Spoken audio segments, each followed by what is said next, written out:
नमस्कार प्यारे दोस्तों। आज फिर हम हाजिर हुए हैं टीचिंग एप्टीट्यूड के कुछ शानदार प्रश्नों के साथ। ये सभी प्रश्न पुरानी परीक्षाओं से लिए गए हैं, तो बहुत इम्पोर्टेंट है क्योंकि टीचिंग एप्टीट्यूड ऐसा एकमात्र सब्जेक्ट में जिसमें सबसे ज़्यादा प्रश्न दोहराए जाते हैं, क्योंकि इसके ज़्यादा प्रश्न आपको और नहीं मिलेंगे। और यही इसकी बहुत बड़ी खासियत है आपको कि इसके ज़्यादा से ज़्यादा प्रश्न हम करें। इसका कोई कॉन्सेप्ट नहीं होता, बस प्रश्नों के आधार पर ही आप इसको समझ सकते हो। तो शुरू करते हैं आज के प्रश्न। तो देख लीजिए आज का पहला प्रश्न। जब आप किसी व्यक्ति को दरवाज़ा बंद करने का निर्देश देते हैं और वह कड़ाई से निर्देश का पालन करता है, तो यह निष्कर्ष निकाला जा सकता है कि आपने एक प्रभावी निर्देश दिया है, संदेश ग्राही द्वारा प्राप्त किया गया है, आपने संदेश भली भांति स्पष्ट किया है, या ग्राही आपके आदेश को स्वीकार करने के लिए तैयार है। बहुत शानदार प्रश्न है, 3 या 4 बार आ चुका है दोस्तों। मेरे पास पुराने पेपर पड़े, 2010 से 2019 तक के 9 पेपर पड़े और ये 3-4 बार देख चुका हूँ। और हमारा पुराना वाले पेपर हल किया था ना, उसमें भी यह प्रश्न था। तो जल्दी से बताओ उत्तर।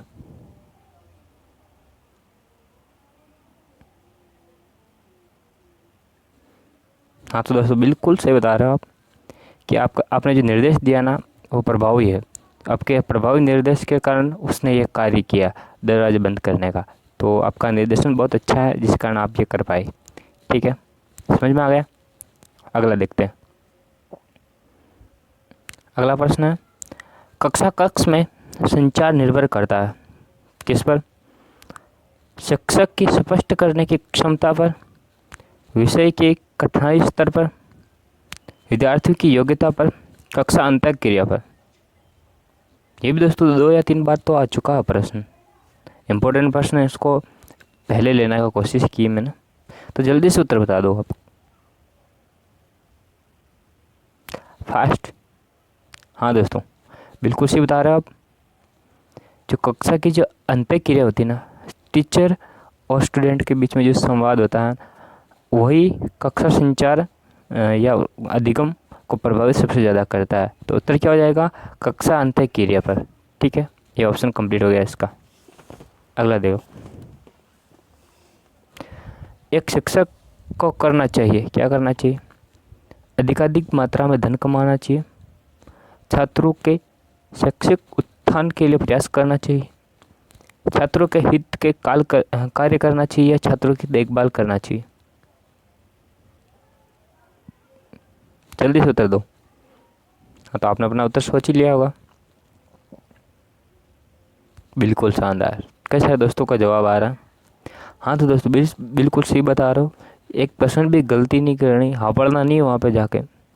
कहीं वहाँ जाके बिल्कुल छात्रों की देखभाल ना करने लग जाओ या छात्रों के हित में कार्य करना करने लग जाओ। आपको उनका हित नहीं करना, उनका शैक्षिक उत्थान करना। एक राष्ट्र निर्माता हो आप, एक शिक्षक हो, तो आपको उनके उत्थान के लिए प्रयास करना है। छात्र स्वयं पढ़ेगा, बस आपको केवल मार्गनिर्देशन देना है। तो इसका ये उत्तर सबसे सही हो जाएगा। अच्छा, तो कुछ दोस्त तो बताएंगे कि छात्र हित में कार्य करना। अगर ये बताते हो ना, आपको 2 नंबर मिलेंगे। और छात्र की देखभाल करोगे तो 1 नंबर। और अगर आप पैसे कमा रहे हो तो 0 नंबर मिलेंगे, क्योंकि पैसे सरकार आपको के छात्रों के शैक्षणिक उत्थान के लिए देते हैं। वो क्या है? वो साध्य मात्रा है। ठीक है,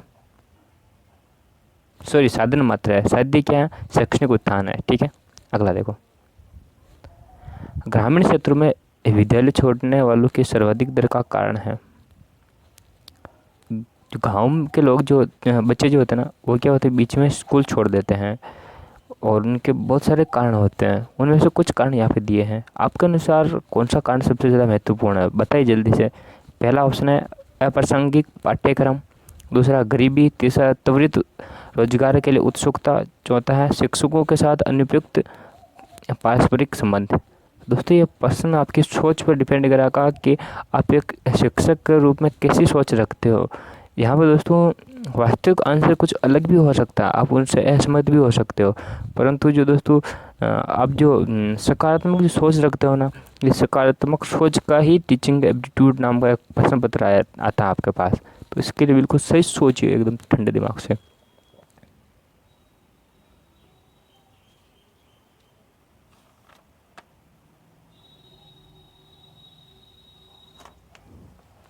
बिल्कुल सही बता रहा आप, तीसरा ऑप्शन सही है। त्वरित रोजगार के लिए उत्सुकता, क्योंकि दोस्तों जो गांव वाले जो बच्चे होते हैं उनके पास क्या रोजगार के साधनों की कमी होती है। रोजगार के साधनों की कमी के कारण वो क्या करते हैं, कम उम्र में जेसीबी चलाने, ट्रैक्टर चलाने लग जाते हैं।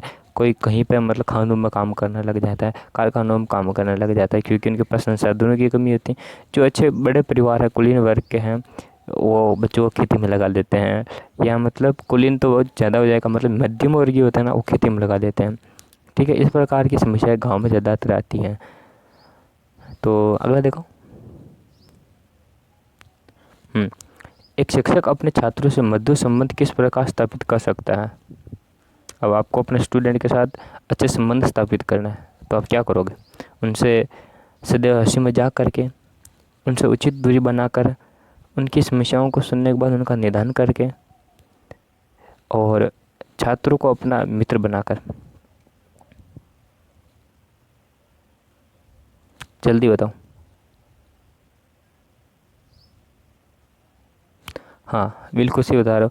अच्छा, एक चीज़ देखना, ये जो सबसे ज़्यादा जो बड़ी लाइन, अगर आप दो उत्तरों में कन्फ्यूज हो ना, तो सबसे दो लगेगा कुछ नहीं आ रहा, अब दो तो दोनों सही है, तो उसमें से बड़ी लाइन को क्लिक कर देना। अगर आप कहीं कन्फ्यूज हो जाओ तो, मतलब जैसे आपको लगे कि शत्रु को अपना मित्र बनाकर करें या फिर उनकी समस्याओं का निदान करके करें, तो आप कन्फ्यूज हो रहे हो, तो क्या करना, जैसे बड़ी लाइन ये है ना, इसमें ज़्यादा भाव दिख रहा है ना, तो इस चीज़ को ज़्यादा महत्व देके उस चीज़ को क्लिक कर देना, आपका उत्तर सही हो जाएगा।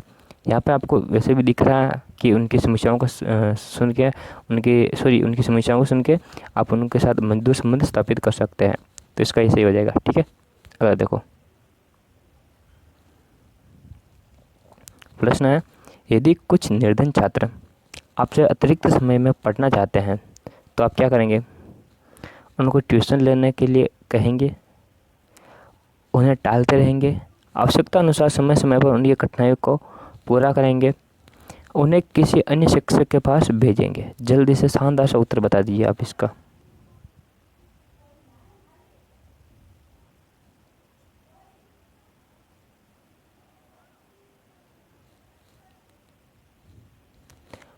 जल्दी बताओ, जल्दी बताओ।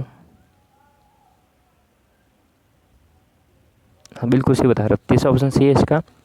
आवश्यकता अनुसार समय समय पर उनकी कठिनाइयों को पूरा करने का प्रयास करेंगे। ठीक है, समझ में आ गई होगी आपके। चलो अगला लेते हैं। अगला है, शैक्षिक यात्रा के दौरान बैठने की जगह को लेकर एक छात्र किसी वृद्ध से जकड़ बैठता है तो मैं छात्र का पक्ष लूँगा, उसे समझाऊंगा कि बड़ों का आदर करें, उसे अनदेखा करूँगा, निपटाने के लिए दखल दूंगा। इसमें से बहुत सकारात्मक उत्तर सोचिए, बिल्कुल प्रैक्टिकल प्रश्न पूछा गया है, और ऐसे बहुत बार अपने सामने परिस्थिति आ जाती हैं दोस्तों। ऐसे प्रश्न ना SI में बहुत ज़्यादा पूछे जाते हैं, मनोविज्ञान पर आधारित होते हैं, ये भी एक तरह का मनोविज्ञान ही है। तो इसका जल्दी से उत्तर बताओ पहले आप। बिल्कुल सही बता रहे हो, उसे समझाऊंगा कि बूढ़ों का आदर करें, वो हमारे बड़े बुजुर्ग होते हैं, उनका सम्मान करना चाहिए। ठीक है, ये इसका सही उत्तर हो जाएगा। आपने बिल्कुल सही सोच रहे हो, सही उत्तर बता रहे हो, इसका सही दिशा में जा रहे हो आप, बिल्कुल जरूर सफल हो जाओगे। अगर देखो, छात्रों की प्रगति का ब्यौरा अभिभावकों को देना आवश्यक है। क्यों आवश्यक है बताओ।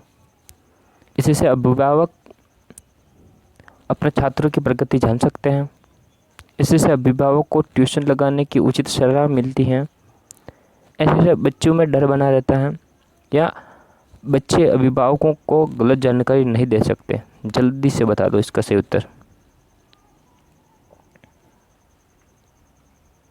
हाँ, सभी विद्यार्थी एक ही चीज़ सोच रहे होंगे, जैसे मैं सोच रहा हूँ कि इससे क्या होता है, अभिभावकों को अपने बच्चे की प्रगति का जानकारी मिलती है कि अपना जो बेटा है, बच्चा जो लड़की है, वो कैसी प्रगति चल रही है, अब वो मतलब किस लेवल पे चल रहा है, उनका स्तर गिर रहा है या बढ़ रहा है। तो इस प्रकार आप भी इसको सही मान लोगे। इसका उत्तर यही सही है कि अभिभावकों को अपने बच्चों की प्रगति का जानकारी मिल सकती है, उनको ब्यौरा मिल सकता है। ठीक है, तो अगला प्रश्न देखते हैं। अगला प्रश्न है, यदि आप मूल्यांकन कर रहे हैं तो आप कार्य के अनुसार अंक प्रदान करेंगे, उन्हें अधिक अंक देंगे जो आपसे ट्यूशन पढ़ते हैं, या अमीर छात्रों को अधिक अंक देंगे, पिछड़े छात्रों को अधिक अंक देंगे। वैसे सभी दोस्त एक ही चीज़ बताएंगे कि कार्य के अनुसार उन्हें अंक प्रदान करेंगे, और इसका सही उत्तर ये हो जाएगा, क्योंकि पक्षपात करोगे तो फेल हो जाओगे बीबीएससी परीक्षा में। ठीक है, अगला प्रश्न देखो, कक्षा कक्ष संप्रेषण होना चाहिए, कैसा होना चाहिए? शिक्षक केंद्रित, सामान्य केंद्रित, छात्र केंद्रित, पाठ्यपुस्तक केंद्रित। जल्दी से उत्तर बता दो, बहुत साधारण प्रश्न है।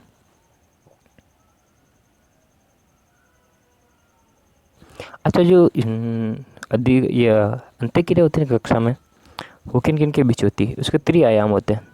एक होता है शिक्षक, एक होता है छात्र, और एक होता है पाठ्यपुस्तक या समाज। इन तीनों का जो त्रिभुज बनता है ना, इसको 3 आयाम कहते हैं। ठीक है, शिक्षक, छात्र और पाठ्यपुस्तक या समाज, इन तीनों का जो एक 3 आयाम बनता है, इनका एक त्रिभुज बनता है, इसको क्या कहते हैं? इसको कहते हैं शिक्षण अधिगम प्रक्रिया। ठीक है, तो वैसे इसका जल्दी से उत्तर बता दो हम कि कक्षा का संप्रेषण किसको केंद्रित रख के किया जाना चाहिए? बिल्कुल सी बता रहा हूँ, छात्रों को केंद्रित रख के किया जाना चाहिए। एक छात्र को शिक्षा देनी है तो केंद्र भाव क्या होना चाहिए? वो स्टूडेंट ही होना चाहिए। अगला देखो, कक्षा शिक्षण में आईसीटी प्रयुक्त करते समय, देखो आईसीटी क्या होती है? आईसीटी क्या होती है? जल्दी से कमेंट करो।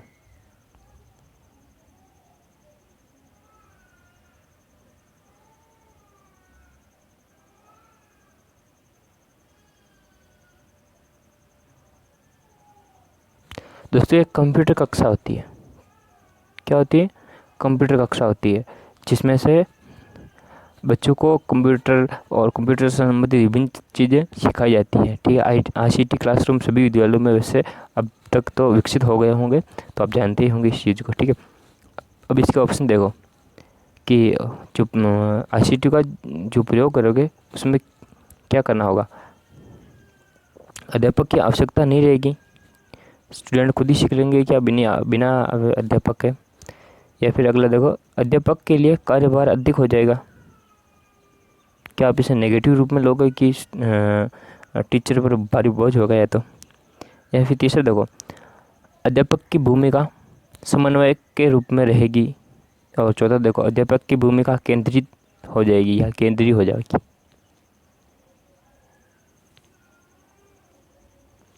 जल्दी से बताओ। सही बता रहा हूँ, अध्यापक की भूमिका कैसी हो जाएगी? समन्वय की हो जाएगी। वो उनके बीच में समन्वय करवाएगा, किसी प्रकार कोई समस्या आती है तो उसका समाधान करेगा। तो इसका उत्तर कौन सा हो जाएगा? तीसरा। आगे बढ़ते हैं अगले प्रश्न के साथ। 118वां है, शिक्षक को समाज में स्थान बनाने के लिए, आप एक सामाजिक व्यक्ति बनना चाहते हो, अपने समाज में अच्छा स्थान प्राप्त करना चाहते हो, तो क्या करोगे? किसी राजनीतिक पार्टी में रहना चाहिए, अपने दायित्व को निभाना चाहिए, समाज की गतिविधियों में अपने को सक्रिय रखना चाहिए,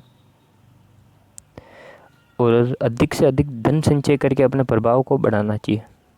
तो जल्दी से इसका उत्तर सोच लो।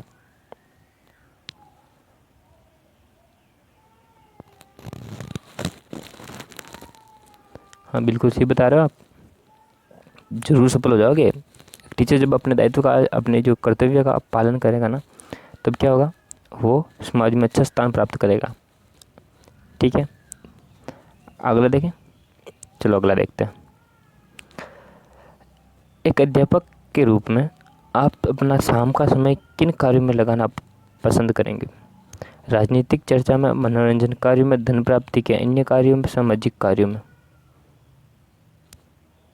जल्दी से उत्तर बता दो। पॉजिटिव सोच लो, पॉजिटिव, बिल्कुल सकारात्मक ऊर्जा के साथ में इसका उत्तर बताइए।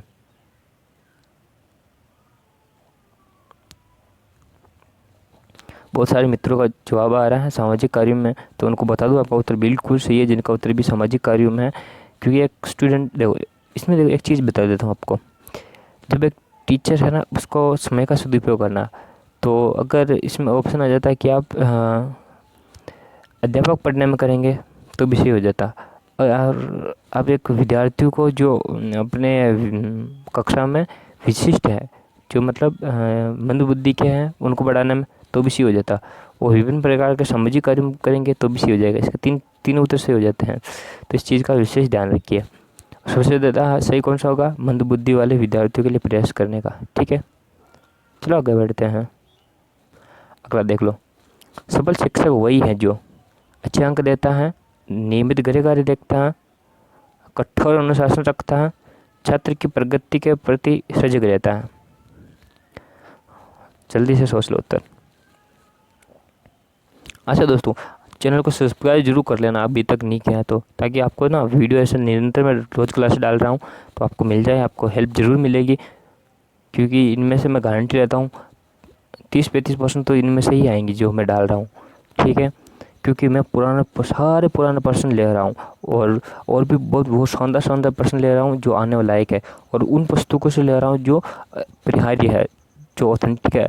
ठीक है, जिनके अच्छे लेखक है उनसे ये प्रश्न उठा रहा हूँ, खास प्रश्न। ठीक है, तो इसका उत्तर बता दो। शिक्षक सफल कौन सा होता है? जो अपने छात्रों की प्रगति के लिए सजग रहता है, जागरूक रहता है, वो शिक्षक हमेशा सफल होता है।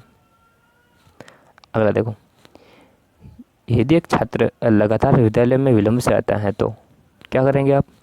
उसके अभिभावकों से शिकायत करेंगे, इसके कारणों का पता लगाएंगे, छात्र को विद्यालय से निकाल देंगे, या सभी छात्रों के सामने उसे दंडित करेंगे? देखो, एक चीज़ बता देता हूँ इसमें, RT एक्ट 2009 और NCF 2005 क्या चीज़ एक बिल्कुल स्पष्ट कर दी कि आप उसे किसी भी प्रकार का दंड नहीं दे सकते। आप बिना किसी आपराधिक कार्य के आप विद्यार्थी को स्कूल से नहीं निकाल सकते।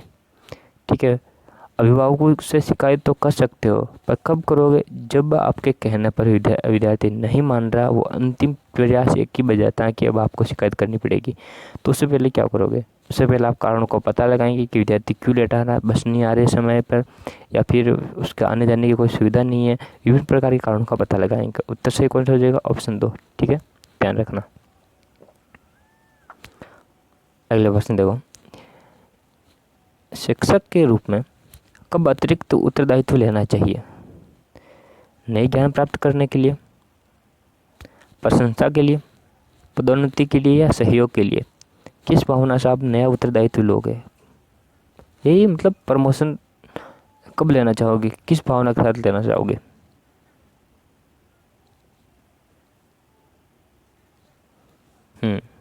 किसके लिए? नए ज्ञान के लिए। इसके लिए आप क्या नया उत्तरदायित्व लोगे। ठीक है, इसके बाद में 2 नंबर मिलते हैं ना, वो ऑप्शन हो जाएगा आपका सहयोग के लिए, और फिर तीसरा हो जाएगा इसमें पदोन्नति के लिए। ठीक है, तो इसमें 1 नंबर मिलेगा, इसमें 2 और इसमें 3, ध्यान रखना। और देखो, सजगता पैदा करने के लिए सर्वोत्तम साधन है कौन सा है? परिवार, समाज, पुस्तक, या आपके संग साथी, आपके मित्रजन? कौन आपको सबसे ज़्यादा जागरूक बनाएगा, सजगता बनाएगा, सजग रखेगा?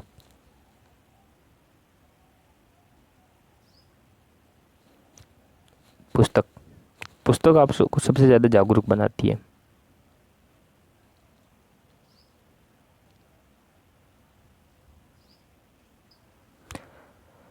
तो अगला प्रश्न देखिए। अगला प्रश्न है, अध्यापक का सामान्य ज्ञान बढ़ाने में सहायक है। कौन सहायक होता है?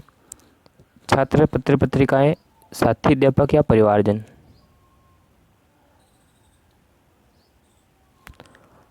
कुछ दोस्त कह रहे हैं कि संग साथी इसका उत्तर हो जाएगा 24वां का, तो इसका संग साथी उत्तर नहीं होगा। उत्तर क्या हो जाएगा? पुस्तक ही होगा। ठीक है, क्योंकि दोस्तों जब आपके पास संग साथी नहीं होते हैं तो आप किसे सजगता प्राप्त करोगे? पुस्तक के माध्यम से। पुस्तक ऐसी चीज़ है जो आपकी मनोमर्जी के अनुसार आप उसको इस्तेमाल कर सकते हो, पर संग साथी होना ना होना आपका व्यवहार, आपकी रुचियों पर निर्भर करता है। तो इसका ये सही उत्तर होगा। ठीक है, ध्यान रखना। अपना 125वां प्रश्न चल रहा था कि अध्यापक का सामान्य ज्ञान बढ़ाने में सहायक होते हैं। कौन सहायक होते हैं? जल्दी से बताओ। हाँ, इसमें भी हो जाएगा। क्या आएगा? पत्र पत्रिका है। ठीक है, ये इसमें कौन सा तीसरा ऑप्शन से हो जाएगा। अगला प्रश्न है, शिक्षा का एक प्रमुख उद्देश्य है। क्या उद्देश्य है? भाषा कौशल का विकास करना, सामाजिक नागरिकता का विकास करना, दंड देना या व्यक्तित्व विकास करना। अच्छा दोस्तों, भाषा कौशल कौन से होते हैं मैं बता देता हूँ। LSRW, L listening, S speaking, R reading, W writing. लिखना, सॉरी सुनना, बोलना, पढ़ना और लिखना। ठीक है, क्या इनका विकास करना उद्देश्य होता है शिक्षा का? नहीं होता। क्या होता है? आपका व्यक्तित्व का विकास करना शिक्षा का प्रमुख उद्देश्य होता है। चौथा ऑप्शन सही हो जाएगा इसमें। अगला देखें। अगला देखो, 20वां हमने देख लिया, इसको छोड़ो। ये देखो, सफल नेतृत्व होता है किस में होता है? प्रजातांत्रिक में होता है, राजतांत्रिक में होता है, समूह आधारित होता है या फिर तानाशाही में होता है? आप सभी जानते हैं या तो प्रजातांत्रिक में होगा या लोकतांत्रिक में होगा, दोनों एक दूसरे के पूरक हैं। हाँ बिल्कुल सही बता रहे हो सब दोस्त।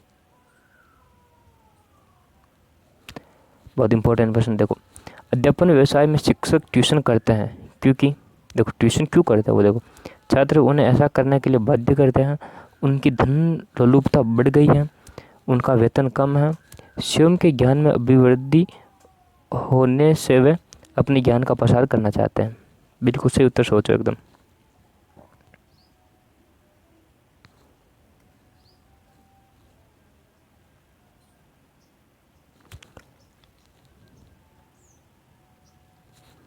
बिल्कुल सही बता रहा हूँ। वैसे इस समस्या का समाधान किया जा चुका।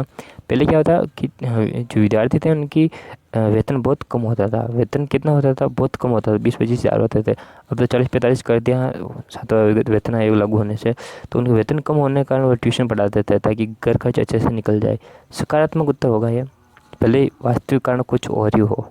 ठीक है, मैं सकारात्मक चीज़ें ढूंढनी है इनमें।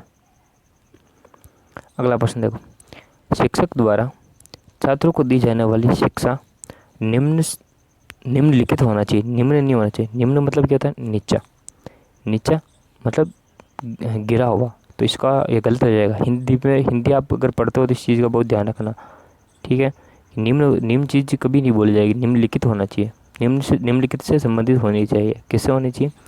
शिक्षा व्यावसायिक हो, वैज्ञानिक हो, संस्कृति एवं अध्यात्म से संबंधित हो, उपयुक्त सभी। दोस्तों अपना ट्रिक अपनाओ, डायरेक्ट उपयुक्त शब्द को अंडरलाइन करो। अब इसके लिए सोचो, क्या शिक्षा किसी व्यवसाय को होनी चाहिए? हाँ होनी चाहिए, ताकि बच्चों को रोजगार मिल जाए। वैज्ञानिक तो होनी ही चाहिए, बिना वैज्ञानिकता के शिक्षा को ग्रहण करना बिल्कुल घातक हो जाता है आपके लिए। और संस्कृति एवं अध्यात्म से संबंधित तो होनी चाहिए, ताकि आप अपनी संस्कृति से बंधे रहें। ठीक है, तो इसका डी एकदम से हो जाएगा ऑप्शन 4। ठीक है, अगला देखो, अध्यापक की जागरूकता पर निर्भर करता है। क्या निर्भर करता है अध्यापक की जागरूकता पर? अध्यापक का ज्ञान, अध्यापक की आर्थिक स्थिति, अध्यापक की ख्याति या अध्यापक की स्रोतपूर्णता। अच्छा दोस्तों, एक शब्द आता है स्रोत।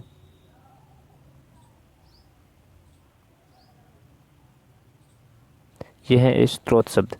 तो आपको बता दो ये शब्द सही नहीं है। ये शब्द बिल्कुल गलत है। शब्द शुद्धि में आ जाए हिंदी में तो इसको आता ही काट देना। शब्द कौन सा होता है? स्रोत होता है। अब इसको स्रोत को देखते देखते स्रोत करने लग गए। ठीक है, तो ये गलत हो जाएगा। हाँ, तो इसका उत्तर क्या होगा? जागरूकता पर क्या निर्भर करता है? ज्ञान, आर्थिक स्थिति, ख्याति या स्रोतपूर्णता। बताओ जल्दी कि जागरूकता पर क्या निर्भर करता है? उनका ज्ञान निर्भर करता है। ज्ञान पर उनकी जागरूकता निर्भर करती है। ठीक है, देखो अभी तक हम चैनल सब्सक्राइब नहीं किया तो चैनल ज़रूर सब्सक्राइब करना। ठीक है, हाँ अगला प्रश्न देख लो, यदि कहीं राजनीतिक बहस हो रही है तो आप क्या करेंगे? सक्रिय भाग लेंगे, आनंद लेंगे, किसी के एक पक्ष की ओर होंगे या ध्यान नहीं देंगे? और दोस्तों यह था आपके लिए आज का होमवर्क का प्रश्न। इस प्रश्न का समाधान अगले वीडियो में करेंगे हम। तब तक इस वीडियो पर आप इस प्रश्न का कमेंट कर दीजिए। देखते हैं कि आपकी सोच कैसी है, आपका लेवल कैसा है, क्या आप इसके लायक हो बेइज्जती करने के कि नहीं, यह प्रश्न निर्धारित करेगा। ठीक है, कमेंट करिए, वेट करूँगा मैं। आपका बहुत बहुत धन्यवाद। सब्सक्राइब नहीं किया चैनल को तो कर लीजिए ताकि अगला वीडियो आपको मिल जाए। और सबसे ज़्यादा जो सही सही जवाब देंगे उन दोस्तों का मैं आगे आने वाले वीडियो में बताऊंगा कि वो सबसे ज़्यादा इंटेलिजेंट है और उनका सिलेक्शन होना पक्का है। तो दोस्तों मिलते हैं अगले वीडियो में, तब तक बहुत बहुत धन्यवाद। Have a nice day. Thank you so much दोस्तों।